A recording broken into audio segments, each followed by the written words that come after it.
माझ्या समोर बोर आणि मला ऐकवत काय आहे।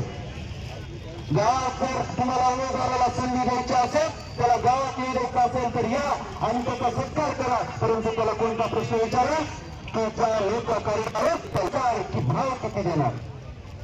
जर शक्य झालं तर या सगळ्या कार्यकर्त्यांच्या नेत्याचा कोणतंही हिंसक आंदोलन आपल्याला करायचं नाही,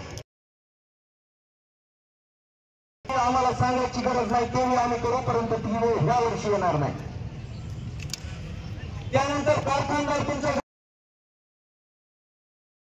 10-15 बकरे सुद्धा कापणारे, बकरे खायला सुद्धा, परंतु त्यांना विचारा आम्हाला भाव किती देणार आहे। ही लॉंग टर्मची लढाई शॉर्ट टर्मचा स्लिप वापरून आपल्याला सोडायची नाही। त्या माजरमधील आंदोलनाचा आपल्याला अनुभव आहे, पूर्व अनुभव आहे,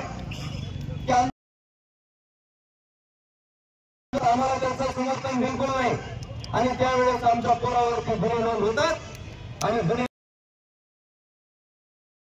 ज्या त्यावेळेस मत मिळणार नाही त्यावेळेस जातीच्या आड नसतं आणि शेतकऱ्यांना काय मराठा राहायचा भाव द्यायचं म्हटलं की जातीच्या आड लपायचं, मंत्री बदली येत नाही म्हणलं की जातीच्या आड लपायचं, प्रत्येक वेळेस जाती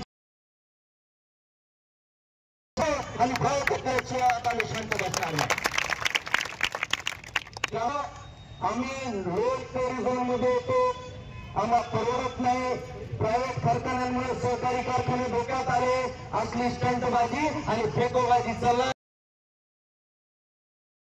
शेतकऱ्यांच्या पोरांनो, मायबाप शेतकऱ्यांनो, आता ऊसाची पुस्तकं वाचली पाहिजे आणि ऊस समजून घेतला पाहिजे। आपलं अर्थकारण जर कशावर असेल तर ते ऊसावर आहे आणि नेत्याचं सुद्धा राजकारण जर कशावर असेल तर ऊसावर आहे।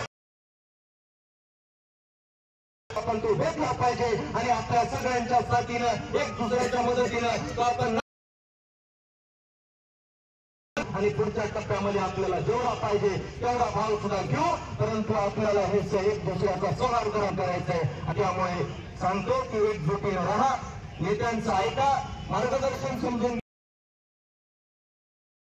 एक आंदोलन एका टप्प्यात मोठं होत नाही। बच्चू कडू वर्षभर फिरले, पडलं तर लोक म्हणतात मॅनेज झाले, पदरात काय पडलं तर लोक म्हणतात की वांग, अरे हयात धरती लोक, त्यामुळे आमच्यावर त्याची खात्री आहे की आमच्यावर सुद्धा आरोप होणार आहेत, आमच्या विश्वासार्हतेवर सुद्धा प्रश्न उभा केले जाणार आहेत, परंतु आम्ही कुणाच्या विश्वासार्हतेसाठी आंदोलन करतो आणि